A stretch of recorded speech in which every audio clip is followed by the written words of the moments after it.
एक तरफ लोग टॉप टियर सेबरटूथ टाइगर छोड़ रहे हैं और जबरदस्ती एक बेवकूफ से बंदर को चुन रहे हैं। हर कोई उसे पागल कह रहा था, लेकिन सिर्फ वही जानता था कि यही इस वर्जन का असली जवाब मेटा आंसर है। निकट भविष्य में वे इस दुनिया के सबसे शक्तिशाली हुक्मरान बनेंगे। एक सुबह जब उसकी आंख खुली तो यांग चे ने पाया कि वह अर्थ ऑनलाइन का एक ऑब्जर्वर बन चुका है और यह दुनिया लगभग पृथ्वी जैसी ही थी। बस इंसान की उत्पत्ति के सच को ईश्वरीय रचना जैसे सिद्धांतों से ढका गया था। रही बात अर्थ ऑनलाइन की, तो इसे एक अलग तरह का राष्ट्रीय भाग्य खेल माना जा सकता है, जहां हर देश से एक व्यक्ति को सभ्यता का ऑब्जर्वर चुना जाता है। ऑब्जर्वर को अवलोकन करने के लिए एक प्रजाति तय करनी होती है और उस जानवर के अस्तित्व में बने रहने के समय से फैसला होता है। जीतने वाले देश को राष्ट्रीय भाग्य का आशीर्वाद मिलेगा, जबकि हारने वाले को प्राकृतिक आपदाओं का सामना करना पड़ेगा। यांग चेन ने पिछले वर्जन के प्रीव्यू को याद किया और पिछले वर्जन के हुक्मरान डायनासोर जैसे विशालकाय जीव थे। उनकी ताकत में कोई शक नहीं था। उन्होंने समय रेखा पर 17 करोड़ वर्षों तक राज किया, लेकिन जैसे ही आसमान से एक विशाल उल्कापिंड गिरा तो घमंडी डायनासोर साम्राज्य वही तबाह हो गया। विशालकाय जीवों के उस दौर पर हमेशा के लिए पूर्ण विराम लग गया। नया वर्जन पिछले वर्जन के आगे से शुरू हुआ, इसलिए पिछले वर्जन के अंत से ही प्रसारण जारी था। महाद्वीप पर राज करने वाले विशाल जीव गायब हो चुके थे। पूरी दुनिया तबाह और उजाड़ हो चुकी थी। कुछ छोटे आकार के जीव इस वर्जन के विनाश से मजबूती से बच निकले। वे स्तनधारी मैमल्स थे, जिनमें से ज्यादातर केवल चूहों के आकार के थे। और इसके बाद दुनिया के महाद्वीपीय प्लेटों में भी इस दौरान हलचल शुरू हुई। मूल रूप से एक पूरा महाद्वीप भूगर्भीय गतिविधियों के साथ धीरे धीरे टुकड़ों में बिखर गया। धरती पर तरह तरह की नई प्रजातियां दिखाई देने लगी। वे कुछ सेंटीमीटर आकार से लेकर दर्जनों सेंटीमीटर तक लगातार विकसित होने लगी। समय की लंबी नदी में पर्यावरण में ढलने के लिए उन्होंने तरह तरह के बदलाव किए। एक ही प्रजाति अलग अलग माहौल में कुछ बड़ी होती चली गई तो कुछ छोटी होती गई। आसमान की स्क्रीन पर नजारे तेजी से बदल रहे थे, किसी डॉक्यूमेंट्री की तरह। लगभग 4.3 करोड़ वर्षों के विकास का ब्यौरा दे रहे थे। एक नया युग शुरू हुआ। उस युग का नाम था नियोगीन। वर्चुअल स्पेस के भीतर यांग चेन की नजरें आसमान की स्क्रीन पर टिकी थीं। अगर पिछले जन्म की याददाश्त सही है, तो इसी युग के दौरान ही इंसान धीरे धीरे इतिहास के रंगमंच पर आने लगे थे और दुनिया को एक नया हुक्मरान मिलने वाला था। आगे जो आने वाले थे वे वही जीव थे जिन्हें इस वर्जन में चुना जा सकता था। स्क्रीन पर नए शिकारी दिखाए गए। सेबरटूथ कैट सब family, short fan sabretooth tiger, कंधे तक की ऊंचाई लगभग 1.2 मीटर, अधिकतम लंबाई 3 मीटर से ज्यादा, लंबे पैर और शरीर बेहद मजबूत था। सबसे ज्यादा ध्यान खींचने वाले थे इसके मुंह के 2 अर्धचंद्राकार तलवार जैसे नुकीले दांत। स्क्रीन के दृश्यों में यहां तक कि सेबरटूथ टाइगर को हाथी परिवार के जीवों का शिकार करते हुए भी दिखाया गया।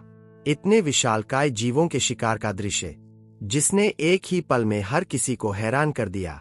अपनी तेज रफ्तार और जानलेवा दांतों के दम पर सेबरटूथ टाइगर घास के मैदानों का टॉप शिकारी बन गया।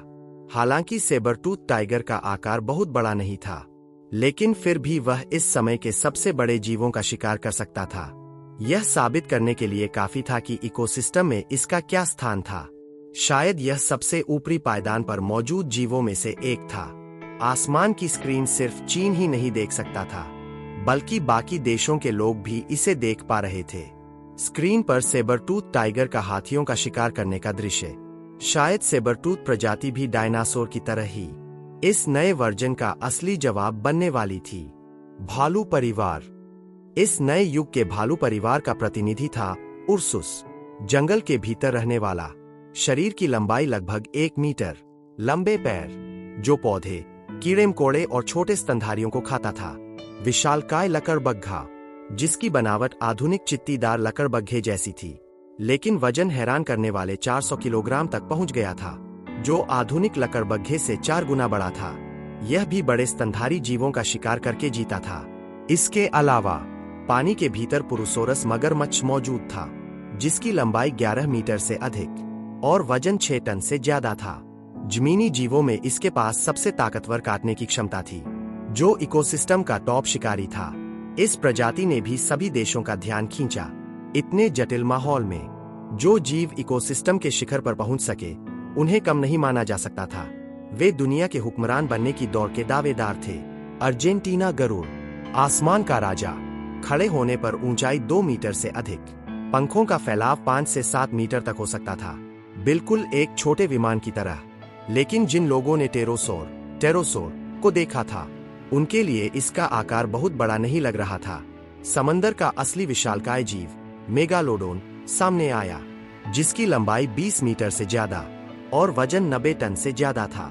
सिर्फ उसके बड़े मुंह के खुलने का व्यास ही हैरान करने वाले 3 मीटर तक था, जो इस वर्जन के सभी जीवों में सबसे शक्तिशाली बाइट फोर्स वाला जीव था। इस दौर में भी विशालकाय जीवों के निशान मौजूद थे, बस वे अब जमीन के अनुकूल नहीं रहे थे, बल्कि समंदर की गहराइयों में उतर गए थे और वहां के भी टॉप शिकारी बन चुके थे। नजारा बदला और एक विशाल घास के मैदान पर आ गया। मैदान के एक कोने में कम घने पेड़ों का जंगल खड़ा था। बंदरों का एक झुंड पेड़ों के तनों पर रह रहा था। वे कुछ देर के लिए सीधे खड़े हो सकते थे, लेकिन ज्यादातर समय बाहों के सहारे पेड़ों के बीच छलांग लगाते थे। इन बंदरों का स्वभाव डरपोक था और वे आसानी से घबरा जाते थे। कच्चे फलों को खाकर गुजारा करते थे। अत्यधिक कमजोर होने के कारण वे जमीन पर कदम रखने की हिम्मत नहीं जुटा पाते थे। समय का प्रवाह लगातार चल रहा था। प्रागैतिहासिक 44 लाख साल पहले तेजी से घूमती समय रेखा आकर रुक गई। यहां आकर नए वर्जन के शुरू होने का समय बिंदु आ गया, जिसका मतलब था कि वर्जन का प्रीव्यू पूरा हो चुका था। एक रोबोटिक आवाज हर किसी के कानों में गूंजी। विशालकाय जीवों का युग अब बीत चुका है। नया मुकाबला शुरू होने वाला है। जीवन का विकास किसी भी इच्छा की वजह से नहीं रुकता। दुनिया का नया हुक्मरान जल्द ही सामने आने वाला है। अर्थ ऑनलाइन का नया वर्जन लाइव हो चुका है। कृपया सभी सभ्यता ऑब्जर्वर आधे घंटे के भीतर अपनी अपनी प्रजाति का चयन करें। खेल जल्द ही शुरू होने वाला है। यांग चेन को अपनी आंखों के सामने सिर्फ सफेद रोशनी दिखाई दी, लेकिन वह जल्द ही गायब हो गई। इस पल वह एक विशाल घास के मैदान में खड़ा था। अब प्रजाति चुनने का चरण था, जो कि सबसे महत्वपूर्ण दौर भी था।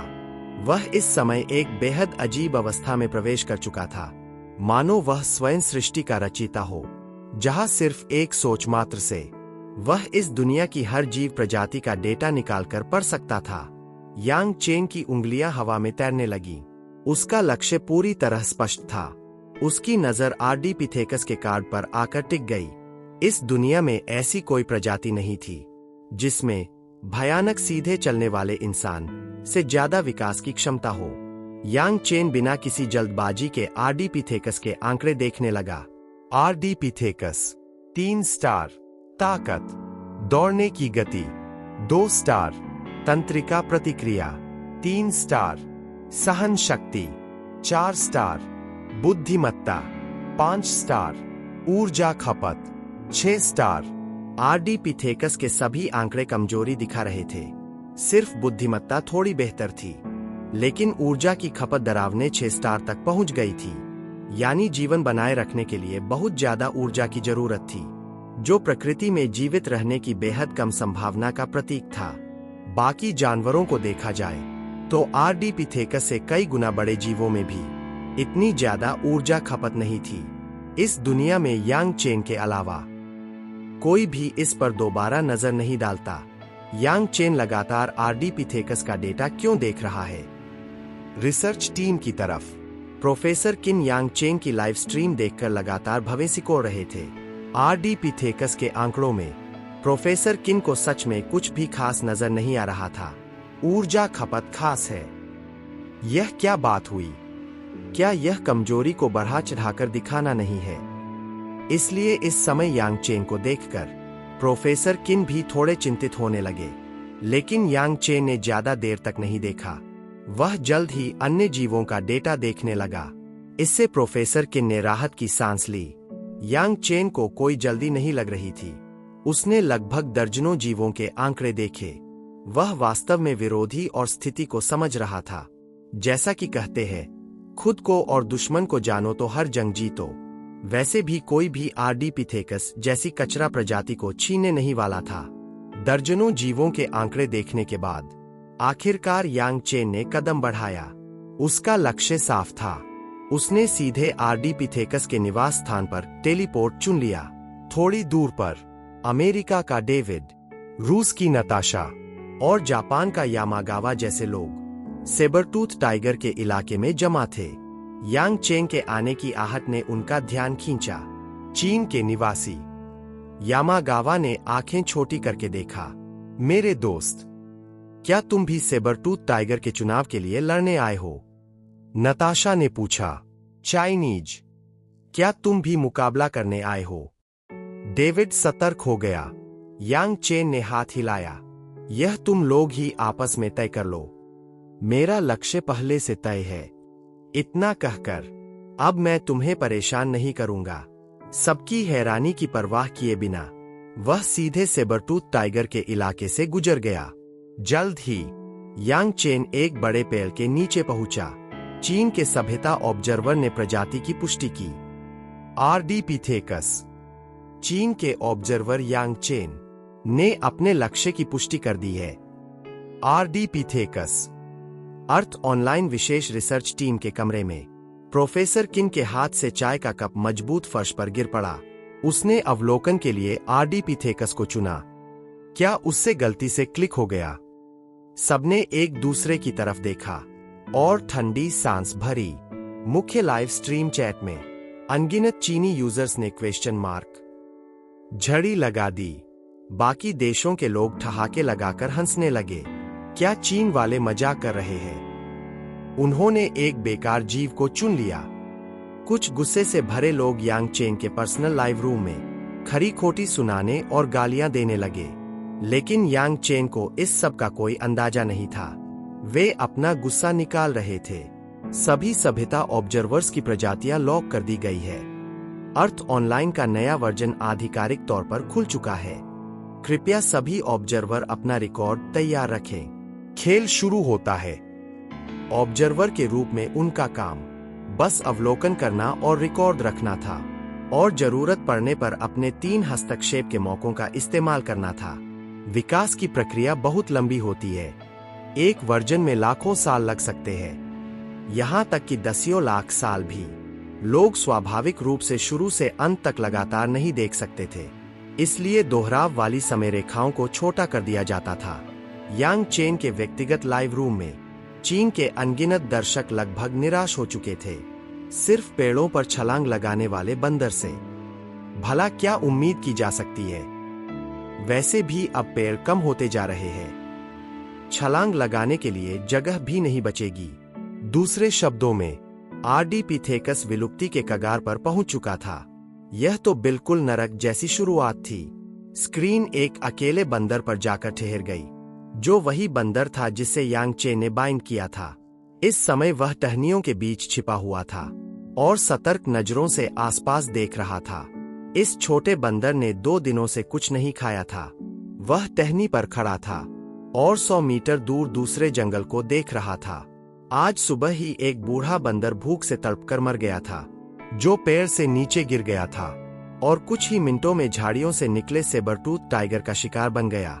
छोटा बंदर नहीं समझता था कि इसका क्या मतलब है, लेकिन उसके जीन की गहराइयों में एक आवाज उसे बता रही थी, जमीन बहुत खतरनाक है। अगर नीचे गिरे तो क्या होगा? निश्चित मौत। संतरे जितने छोटे दिमाग ने जीने की इच्छा के दबाव में सोचना शुरू किया। उसकी नजरें धीरे धीरे पेड़ के नीचे सख्त जमीन पर टिक गईं। उसके शरीर की हर कोशिका मानो चीख रही थी और चेतावनी दे रही थी।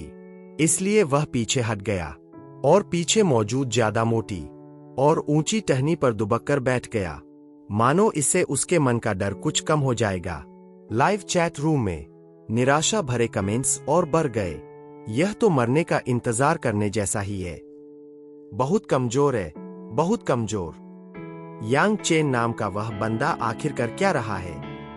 क्या वह सच में समाज से बदला ले रहा है? वरना ऐसी बेकार प्रजाति को कौन चुनता?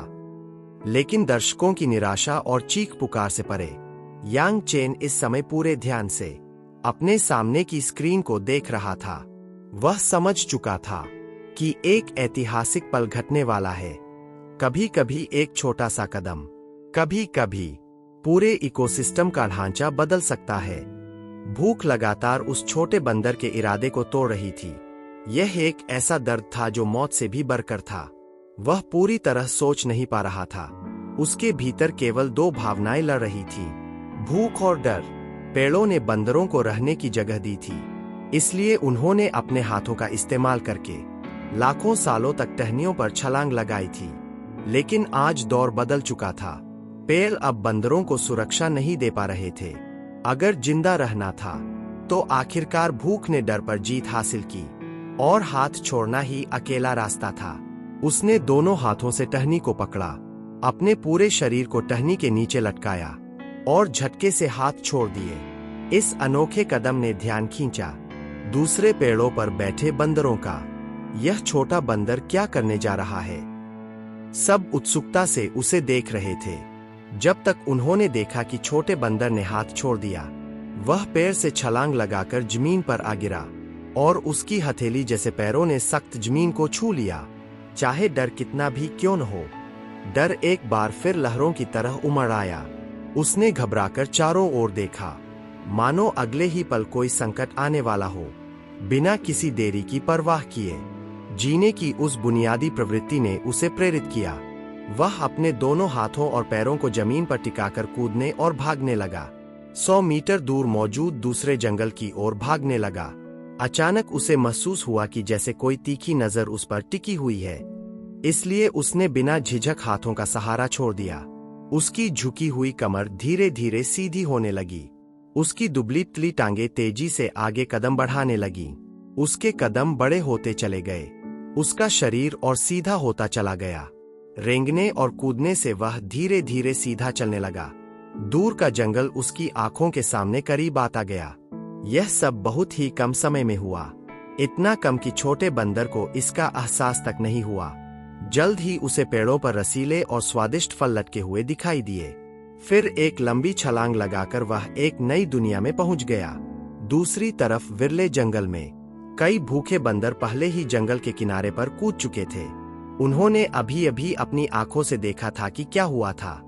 बस इस समय वे सोच नहीं पा रहे थे, नहीं नफा नुकसान का आकलन कर पा रहे थे, और नहीं यह सोच पा रहे थे कि पीछे जाए या नहीं।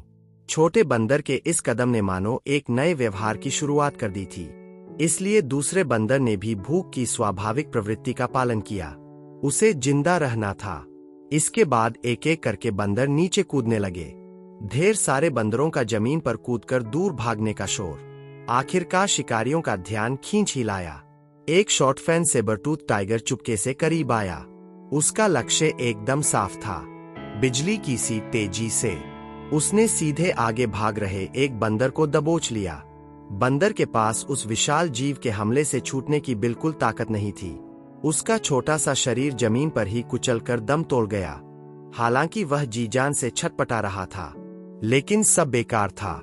आसपास भागते हुए बाकी बंदर बुरी तरह डर गए, लेकिन उनके पास पीछे हटने का रास्ता नहीं था। उन्हें अपनी रफ्तार बढ़ाकर दूर वाले जंगल की ओर भागना ही पड़ा। यही कुदरत है, बेहद बेरहम। अगर जिंदा रहना है तो सब कुछ दांव पर लगाना होगा, यहां तक कि अपनी जान भी। कोरिया के समर्पित लाइव स्ट्रीमिंग रूम में अनगिनत कमेंट्स तेजी से स्क्रॉल हो रहे थे। स्वादिष्ट भोजन भेजने के लिए चीन का धन्यवाद। देखा सेबरटूथ टाइगर की ताकत। पेड़ों पर छिपने वाले बंदरों का यह झुंड, इनमें विरोध करने की जरा भी काबिलियत नहीं है। चीन के मामलों में चीन के लोग खुद शिकायत कर सकते हैं, दूसरों को बीच में उछल कूद करने की क्या जरूरत। गालियों से भरे घने कमेंट्स ने कोरिया के कमेंट्स को पूरी तरह दबा दिया। आखिर एक छोटे से देश में कितने ही लोग हो सकते हैं। यांग चेन स्क्रीन के दृश्यों में साफ तौर पर देख सकता था कि आर्डिपिथेकस धीरे धीरे अपनी कमर सीधी कर रहे थे, रेंगने से धीरे धीरे सीधे चलने की ओर।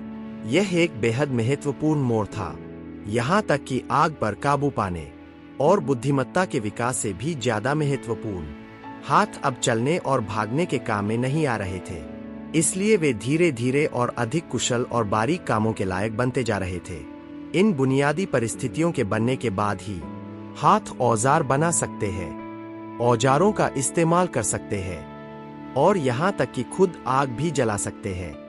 आज पहला कदम उठाने वाला छोटा बंदर पेड़ की टहनी पर बैठा था, एक टहनी के ऊपर, क्योंकि उसका पेट पूरी तरह भर चुका था और वह थकावट से बेहाल था।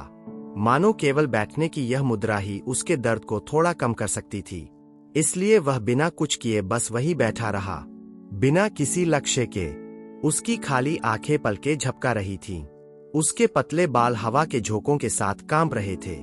न जाने क्यों उसने अचानक अपना सिर उठाया। पत्तियों के बीच के झरोखे से उसकी खाली निगाहें आसमान की ओर उठ गईं। उसकी काली पुतलियों में जगमगाती आकाशगंगा झलक रही थी। वह मानो स्तब्ध रह गया था, बस लगातार ऊपर देखता रहा। कोई नहीं जानता था कि वह क्या कर रहा है, नहीं कोई जानता था कि वह क्या सोच रहा है। स्क्रीन ने क्लोजअप शॉट दिया। शायद यांग चेन खुद इस बंदर का बारीकी से निरीक्षण कर रहा था। लेकिन इसका क्या फायदा?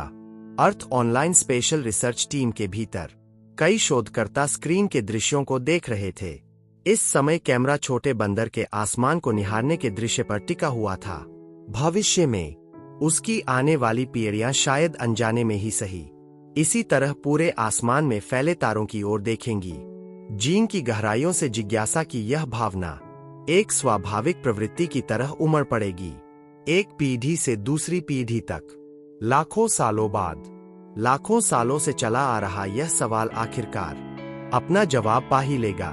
इसलिए यांग चेन के लिए यह एक ऐतिहासिक क्षण था।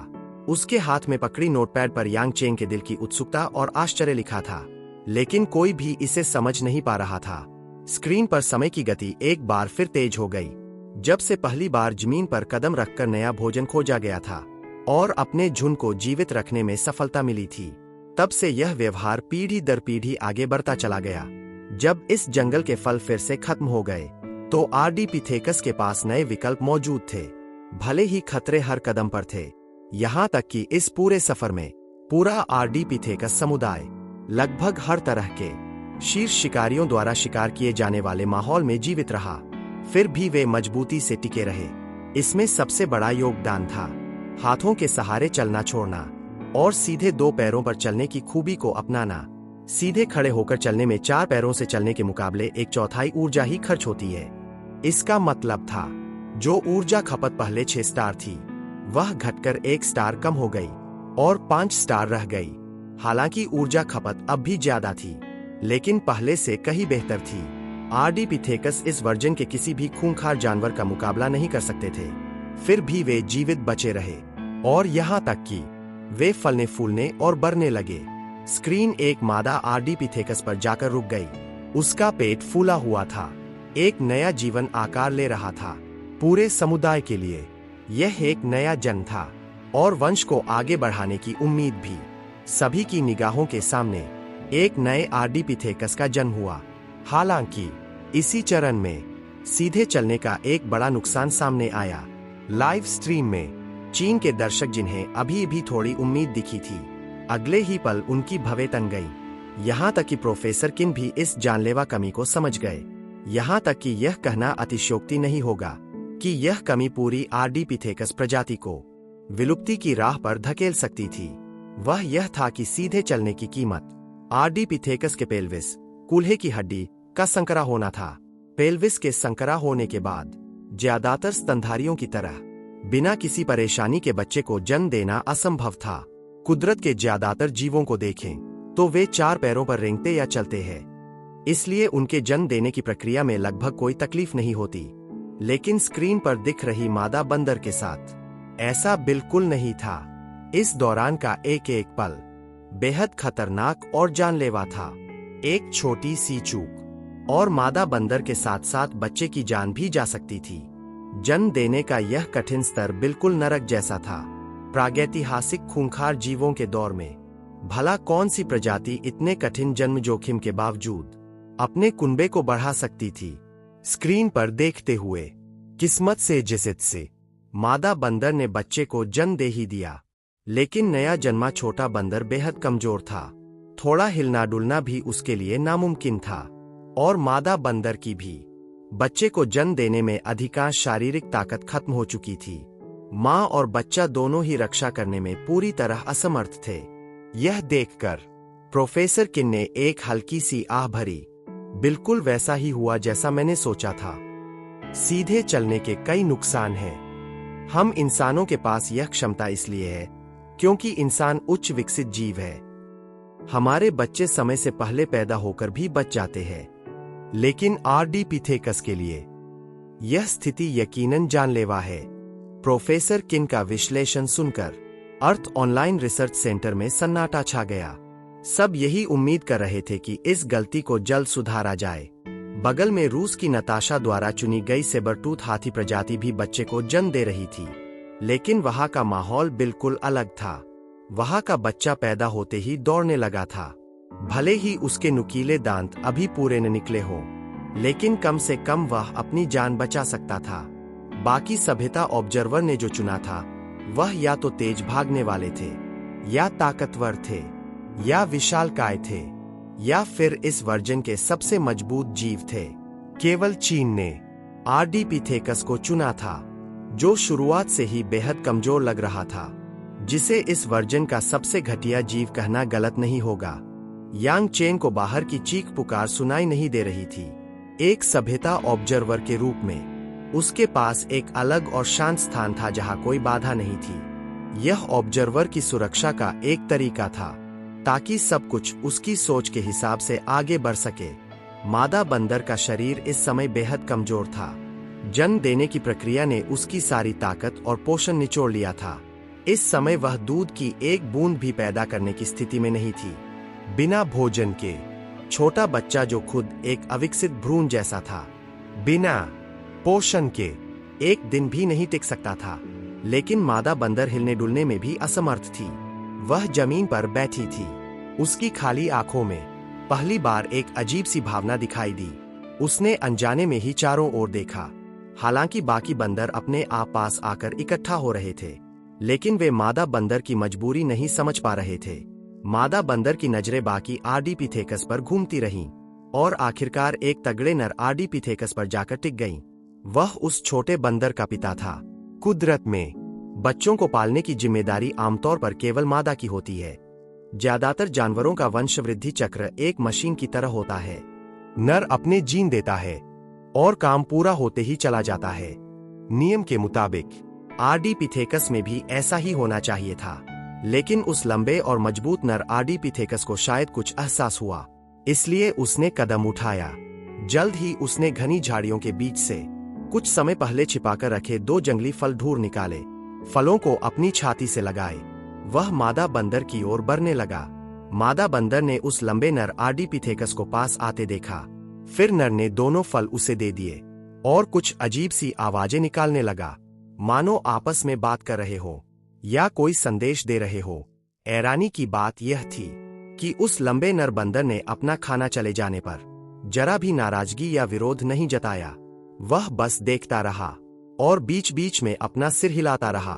मस्तिष्क का बढ़ता आकार शायद ज्यादा बुद्धिमत्ता ला रहा था, जिससे उसे एहसास हुआ कि सामने मौजूद यह छोटा सा जीव उसके साथ एक अटूट रिश्ते से जुड़ा है। यह उसकी खुद की संतान है। वंश को आगे बढ़ाना सभी जीवों का सबसे बुनियादी कोर है। कोई भी जीव हो, उसके सभी काम वंश बढ़ाने के लिए ही होते हैं। आर्डिपिथेकस के साथ भी यही था। यह जुड़ाव मादा बंदर तक भी फैल गया। संतान को जीवित रखने के लिए उसे लगा कि पहले मां का जिंदा रहना जरूरी है। इस पल अपने नवजात बच्चे को देखकर उस लंबे नर आर्डिपिथेकस के दिमाग में जन्म के बाद से सबसे तेज हलचल हुई। उसने मानो पहली बार सोचना सीखा था और जिम्मेदारी के एहसास को समझा था। ज्यादातर दर्शकों के लिए उस लंबे नर आर्डिपिथेकस का 2 फल देना कोई बड़ी बात नहीं थी। यहां तक कि ज्यादातर लोगों ने इसे एक सामान्य घटना माना, इसलिए किसी ने इस पर ध्यान नहीं दिया। लेकिन यांग चेन यह बहुत अच्छी तरह जानता था। दिखने में यह एक शॉर्ट फैन सेबरटूथ टाइगर और सेबरटूथ टाइगर का सबसे पसंदीदा शिकार आर्डिपिथेकस ही थे। लेकिन जैसे जैसे समय बीतता गया, उन्हें एहसास होने लगा कि आर्डिपिथेकस का शिकार करना अजीब रूप से बहुत कठिन होता जा रहा था। पहले जहां हर 2-3 दिन में एक आर्डिपिथेकस का शिकार हो जाता था, और जब भी कोई आर्डीपिथेकस सेबरटूथ टाइगर की नजर में आता तो शिकार हाथ लगना तय होता था। लेकिन अब ये बंदर मानो होशियार हो चुके थे। बहुत दूर से ही खतरे को भांप लेते और भागना शुरू कर देते। सेबरटूथ टाइगर को एक बार फिर शिकार में नाकाम होते देख कोरिया के दर्शक बेचैन होने लगे। छी, ये बंदर अचानक इतने चालाक कैसे हो गए? पहले तो यह आसानी से शिकार बनने वाला खाना हुआ करते थे, अब इतने होशियार कैसे बन गए? कोरिया के लाइव स्ट्रीमिंग रूम में लगातार कई आवाजें उठने लगी। वे यह मानने को तैयार नहीं थे कि शक्तिशाली सेबरटूथ टाइगर कमजोर बंदरों के शिकार में नाकाम हो रहा था। आखिर ये बिना किसी लड़ने की क्षमता वाले कमजोर जीव सेबरटूथ टाइगर के खूंखार दांतों से कैसे बच निकल रहे थे? अर्थ ऑनलाइन के वर्चुअल स्पेस में सभ्यता ऑब्जर्वर के रूप में बैठा चा ताह्यून भी अनजाने में यांग चेन की सीट की तरफ देखने लगा। उसकी भौहें बुरी तरह तन गईं। यांग चेन ने यकीनन हस्तक्षेप के अपने एक मौके का इस्तेमाल किया था। उसका भी यही मानना था, वरना आर्डीपिथेकस जैसी कमजोर प्रजाति सेबरटूथ टाइगर के जानलेवा हमले से कभी नहीं बच पाती। चूंकि चीन ने हस्तक्षेप कर दिया था तो चाय ताह्यून भी हाथ पर हाथ रखकर नहीं बैठने वाला था। उन कमजोर बंदरों की बदौलत भला कितना ही बदलाव किया जा सकता था। चाय ताह्यून ने फैसला किया कि वह अपने एक हस्तक्षेप के अधिकार का इस्तेमाल करेगा और साथ ही बाहरी मदद की मांग करेगा। तुरंत ही शॉर्ट कोरिया की अर्थ ऑनलाइन रिसर्च टीम में यह शायद अकेला मौका है जब हम चीन को पछाड़ सकते हैं, इसलिए हम तुम्हारी पूरी मदद करेंगे। रिसर्च टीम के प्रमुख ने सबसे पहले बात शुरू की। सेबरटूथ टाइगर अकेले रहने और झुंड में रहने के बीच की प्रजाति थे, इसलिए उन्होंने मौजूदा माहौल को बदलने का फैसला किया ताकि बड़ी संख्या में सेबरटूथ टाइगर एक ही जगह इकट्ठा होने लगे और उनकी आदतें झुंड में रहने की बन जाए। सेबरटूथ टाइगर के रहने के माहौल को बदलना शतरंज में किसी को चारों तरफ से घेरकर मात देने जैसा था। चाय ताह्यून की आंखों में एक चमक आ गई। इतने सारे सेबरटूथ टाइगर के एक साथ शिकार करने पर आर्डीपिथेकस का बचना नामुमकिन के बराबर था। एक ठोस रणनीति बनते ही कोरिया की तरफ से सीधा हस्तक्षेप शुरू हो गया। देखे जा रहे जीव की आदतों वाले कॉलम में चाय ताह्यून ने बदलाव किए, जिसका सीधा निशाना इस समय आर्डीपिथेकस का इलाका था। सभी शॉर्टफैन सेबरटूथ टाइगर में एक अजीब सा एहसास पैदा हो गया, वह यह कि जिस जगह वे अभी रह रहे थे वह आरामदायक नहीं थी। उन्हें अपने अस्तित्व के लिए ज्यादा बेहतर जगह तलाशने की जरूरत थी। नतीजतन पूरे महाद्वीप के शॉर्टफैन सेबरटूथ टाइगर एक साथ अपने अपने इलाके छोड़ने लगे और एक ही दिशा की ओर बढ़ने लगे, मानो वह जगह कोई सपनों की दुनिया हो जो सभी सेबरटूथ टाइगर को अपनी ओर खींच रही थी। सेबरटूथ टाइगर पहले से ही इस महाद्वीप के गिने चुने सबसे ताकतवर शिकारियों में से थे। अगर इतने सारे सेबरटूथ टाइगर एक जगह जमा हो जाएं, तो फिर क्या ही कहना। एक पल के लिए कोरिया के लोग हसीन सपनों की दुनिया में खो गए। कोरिया का यह सीधा हस्तक्षेप बेहद असरदार साबित हुआ। कुछ ही समय में साफ तौर पर देखा जा सकता था कि आर्डीपिथेकस के रहने वाले इलाके में शॉर्टफैन सेबरटूथ टाइगर की संख्या तेजी से बढ़ने लगी। इस घेराबंदी के बीच आर्डीपिथेकस मानो एक बार फिर इकोसिस्टम के सबसे निचले पायदान वाले दिनों में लौट आए। जब भी वे खाना ढूंढने बाहर निकलते तो सेबरटूथ टाइगर से सामना होने की पूरी आशंका बनी रहती और जिंदा वापस लौटने की उम्मीद बेहद कम रह गई थी। चीन की अर्थ ऑनलाइन रिसर्च टीम के भीतर प्रोफेसर किन भी बेहद चिंतित हो उठे। यांग चेन ने भी यकीनन ध्यान दिया होगा कि सेबरटूथ टाइगर की संख्या लगातार बढ़ रही है। यह साफ तौर पर हमें निशाना बनाने की साजिश है। अगर ऐसा है तो वह अभी तक अपने हस्तक्षेप के अधिकार का इस्तेमाल क्यों नहीं कर रहा? और अर्थ ऑनलाइन के वर्चुअल स्पेस में सेबरटूथ टाइगर की बढ़ती संख्या को यांग चेन ने वाकई देख लिया था। यह अस्वाभाविक स्थिति साफ इशारा कर रही थी कि कोई जानबूझकर चाल चल रहा था। यांग चेन की नजर में यह कदम बेहद बेवकूफी भरा था। शॉर्टफैन सेबरटूथ टाइगर पहले ही इकोसिस्टम के शीर्ष शिकारी थे, लेकिन फिर भी वे संतुष्ट नहीं थे। जबरदस्ती हस्तक्षेप करके ढेर सारे सेबरटूथ टाइगर को एक ही इलाके में ठूंस देना आर्डीपिथेकस के खत्म होने से पहले खुद उनके अपने विनाश को न्योता देना था। इतने सारे शीर्ष शिकारियों का एक ही जगह इकट्ठा होना यकीनन उस इलाके के निर्विवाद राजा बनने जैसा था, लेकिन इससे पर्यावरण पर क्या तबाही मचती? क्या उन्होंने इस बारे में सोचा था? ऐसा करने से उस इलाके का शिकार तेजी से खत्म हो जाता और अंत में सेबरटूथ टाइगर के झुंड के लिए खुद का पेट भरना भी नामुमकिन हो जाता। यह चाल तो दूसरों का नुकसान करने के चक्कर में खुद का बड़ा नुकसान कर बैठने जैसी थी। हालांकि कोरिया के इस कदम ने यांगचेन को एक नया रास्ता जरूर दिखा दिया। अब जब आर्डिपिथेकस सीधे चलना सीख चुके थे और परिवार की भावना भी अंकुरित होने लगी थी, तो अब समय आ गया था कि उन्हें एक नया हुनर दिया जाए। यांगचेन का इरादा आर्डिपिथेकस के लिए चीजें फेंकने, थ्रोइंग स्किल की क्षमता को अनलॉक करना था। सामान्य विकासक्रम के हिसाब से इस गुण को विकसित होने में कम से कम लाखों साल का समय लगता, लेकिन तब तक तो मौजूदा वर्जन ही खत्म हो जाता। इसलिए यांगचेन ने आर्डिपिथेकस के विकास की गति को तेज करने का मन बनाया। यह सोचते ही यांगचेन ने आर्डिपिथेकस का डेटा खोला और हस्तक्षेप वाले बटन पर क्लिक किया। तुरंत ही आर्डिपिथेकस से जुड़ी तमाम जानकारियां, शारीरिक संरचना और जीवन शैली के आंकड़े यांगचेन के सामने वर्चुअल स्क्रीन पर आ गए। उसने बदलाव करने का विकल्प चुना। चीन की अर्थ ऑनलाइन रिसर्च टीम में हर कोई स्क्रीन पर यांगचेन के इस कदम को सांस रोके देख रहा था। उनकी तनी हुई नसें अब ढीली पड़ी। प्रोफेसर किन ने एक लंबी सांस छोड़ी और तुरंत निर्देश दिया, हमारा तैयार किया सारा डेटा निकालो। हम यांगचेन को सबसे सटीक डेटा विश्लेषण और बदलाव के सुझाव देंगे। रिसर्च सेंटर के लोग तेजी से काम में जुट ही रहे थे कि उन्होंने देखा यांगचेन को बाहरी मदद लेने में कोई दिलचस्पी ही नहीं थी। उसने हरे रंग के बटन की तरफ देखा तक नहीं और खुद ही वर्चुअल स्क्रीन पर बदलाव करने लगा। एक पल के लिए रिसर्च सेंटर का हर इंसान हैरान रह गया। फेंकने की क्षमता अनलॉक करने के लिए सबसे जरूरी था आर्डिपिथेकस के शरीर के आंकड़ों में बदलाव करना। शारीरिक संरचना का बारीकी से विश्लेषण करते हुए यांगचेन की नजर कंधे के हिस्से पर जाकर रुक गई। आर्डिपिथेकस के कंधे छोटे थे और जोड़ों के घूमने का कोण बहुत सीमित था, लेकिन उनकी खास एस आकार की रीढ़ की हड्डी कमर को मोड़ने और ताकत जुटाने का आधार देती थी। यांगचेन ने सबसे पहले कॉलर बोन हंसली की लंबाई बढ़ाई, जिससे कंधों की चौड़ाई बढ़ी और वे लगभग समकोण पर आ गए।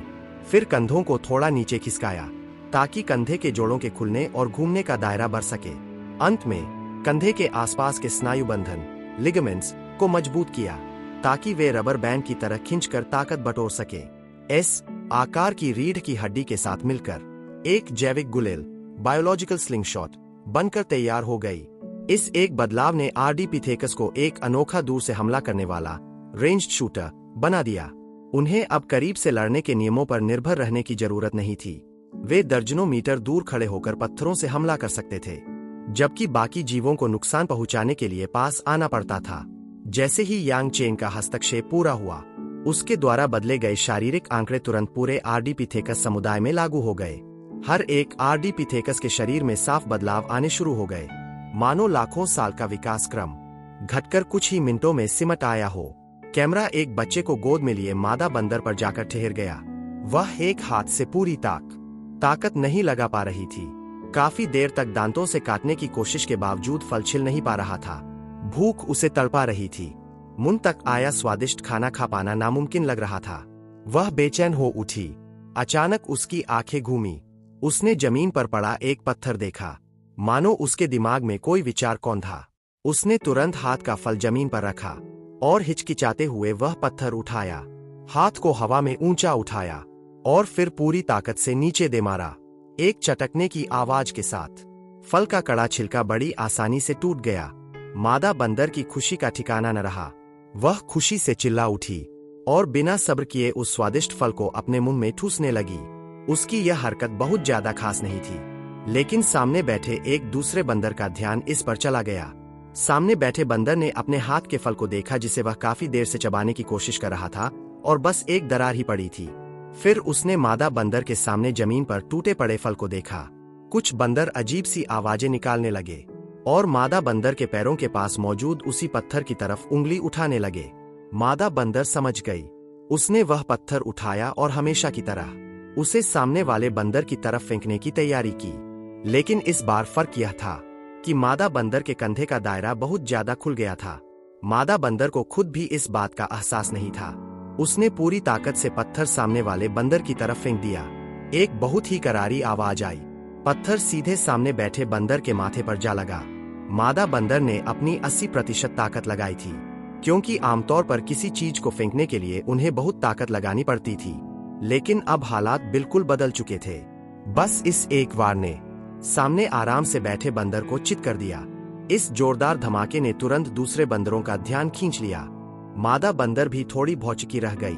उसने अपना सिर हिलाया, मानो समझ न पाई हो कि क्या हुआ। जिस बंदर को पत्थर लगा था वह सिर पकड़कर जमीन पर लौटने लगा। काफी देर बाद चोट खाए बंदर को थोड़ा होश आया।